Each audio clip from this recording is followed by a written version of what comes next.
नमस्कार, स्वागत है आपका भीम न्यूज इंडिया, देश के सबसे प्रमुख और विश्वसनीय चैनल में।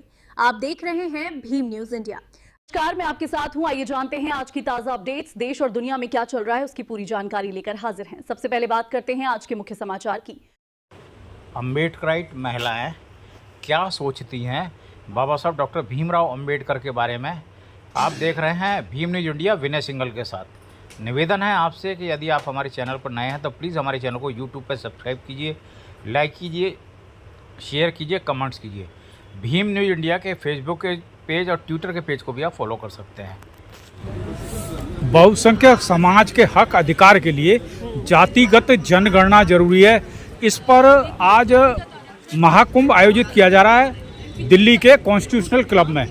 भीम न्यूज इंडिया इस प्रोग्राम को कवर करने आया है। हमारे साथ एक महिला हैं, आइए हम इनसे बात करते हैं। पहले तो परिचय लेते हैं, उसके बाद मैडम से पूछेंगे कि इसका क्या उद्देश्य है। स्वागत है भीम न्यूज इंडिया में मैडम। मैं संतोष इंदौरा दिल्ली से। स्वागत तो है, पर इसका जब तक ईमानदारी से नहीं होगी तब तक तो कोई फायदा नहीं है। जनगणना के तो मेरे ख्याल में 3-4 साल से पहले से आदेश हुआ है कि जनगणना होगी। लेकिन जब तक ईमानदारी से जनगणना नहीं होगी तब तक उसका कोई फायदा नहीं है। मेरा तो यही मानना है। ईमानदारी से क्या मतलब है? ईमानदारी से ये ना, अब देखिए ना, ब्राह्मण को EWS बिना मांगे दे दिया गया, तो ये कहाँ का मतलब है? वही ना, अब जिसकी सरकार है उसको सब कुछ मिल रहा है और ईमान नहीं तो अगर होनी चाहिए तो बहुत पहले हो जाती। इनको इतना आंदोलन करना क्यों पड़ता है? नहीं लगता आपको कि ST SC OBC की जनसंख्या मोर देन 85% है, इससे सरकार डर रही है? क्योंकि जिसकी जितनी संख्या भारी उसकी उतनी हिस्सेदारी। सरकार तो डरती है, तभी तो ये देखो नए कानून ला रही है। UGC लेके आई लेकिन तभी पीछे छोड़ दिया, उस पर रोक लगा दी। इसीलिए तो जनगणना हो नहीं रही है। जनगणना हो जाए तो अभी पता चल जाएगा भी कौन कितना क्या ले रहा है। SC ST की कितनी सीटें खाली रहती हैं। आए दिन पेपरों में आते रहते हैं कि NFS हो रहा है, कि कोई कैंडिडेट मिलता ही नहीं है। क्या करेंगे ST SC OBC अल्पसंख्यक लोग यदि सरकार नहीं सुनती है तो? देखो, मेहनत कश है ये कौम है ना, शुरू से ही मेहनत कश है। इन्होंने सब कुछ जो भी कुछ किया है, देखो जो भी कुछ हुआ, हथियार है इन लोहार ने बनाए, तभी आज इतनी हो रही है खेती। तो ये तो मेहनत कश है और वो जुझारू कौम है, सारी की सारी मेहनत कश करती है। जुझारू कौम है ये सारी ना, ये अपना हक लेके रहेंगे। मैडम एक बात है, ऐसे क्लब के अंदर मीटिंग करने से क्या आपकी मांगे पूरी हो जाएंगी? क्यों नहीं हो जाएंगी?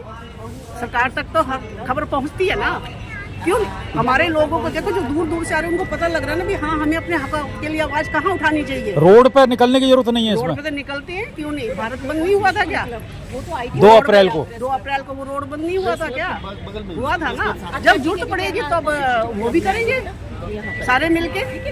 तब भी 1-2 आंदोलन कर चुके हैं ना, सरकार को झुका चुके हैं। तब भी जब जरूरत होगी तब भी रोड पे आ जाएंगे। क्यों नहीं आएंगे रोड? धन्यवाद। समाज में जागरूकता पैदा करने के लिए पढ़े लिखे लोगों की जरूरत होती है, और इसमें कोई अतिशयोक्ति नहीं है कि ST SC OBC माइनॉरिटीज में भी पढ़ी लिखी महिलाएं आगे आने लगी हैं। आज ये कॉन्स्टिट्यूशनल क्लब में एक सेमिनार है, जातिगत जनगणना में कैसे अपनी हिस्सेदारी हो ईमानदारी से। इसके लिए हमारे साथ एक मैडम है, पहले तो हम परिचय जानेंगे, उसके बाद इनसे बात करेंगे। मैडम अपना नाम बताइए। अम्बेडकर महिला मंच से सरला कुंदन, और मैं यहाँ पर इसलिए आई हूँ कि यहाँ हम अपना समर्थन जुटाना चाहते हैं EWS के लिए। यहाँ हम अपने समर्थन देने के लिए आए हैं। मतलब आप अंबेडकर महिला मंडल से हैं? हाँ, तो अंबेडकर महिला मंडल इस जातिगत जनगणना का जो समर्थन देने आए हैं। हाँ जी, अच्छा मैडम, और इसमें सभी महिलाएं हैं, जितनी भी कार्यकर्ता हैं सभी महिलाएं हैं। हमने अभी एक सुरजीत भवन में भी कार्यक्रम किया था सावित्रीबाई फुले के लिए। वो भी हमारा बहुत ज़्यादा सक्सेस हुआ, बहुत ज़्यादा उसमें अखबारों में और मीडिया में काफ़ी वो छाया रहा था। वो हमारा पहला प्रोग्राम था।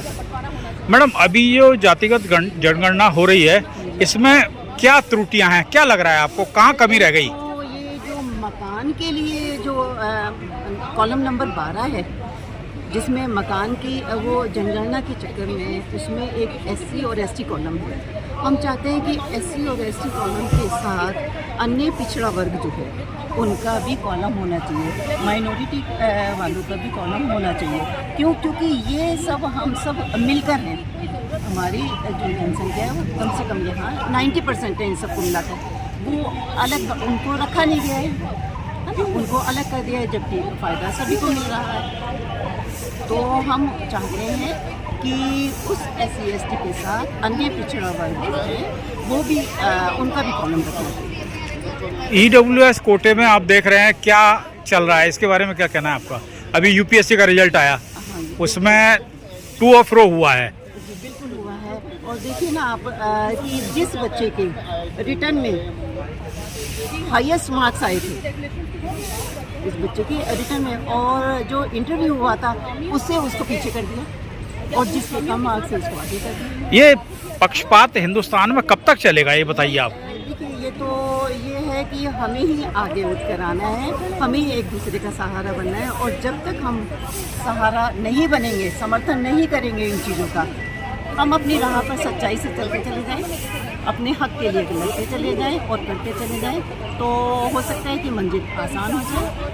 क्योंकि देखिए कुछ भी नहीं है, सिर्फ अपना अपना करो सुधार, मिट जाएगा भ्रष्टाचार।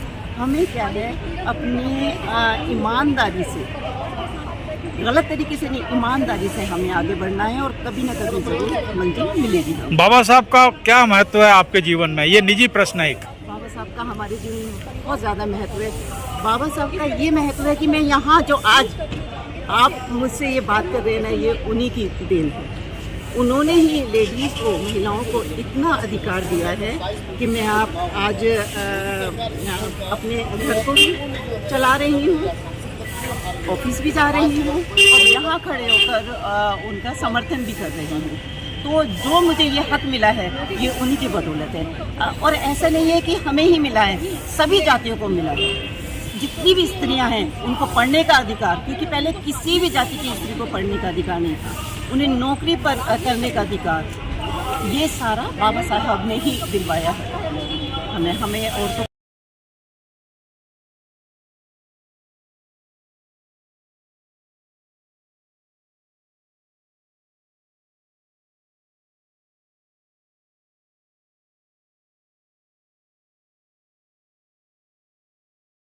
कहते हैं कि महिला वो शक्ति होती है समाज की दिशा और दशा को बदल देती है।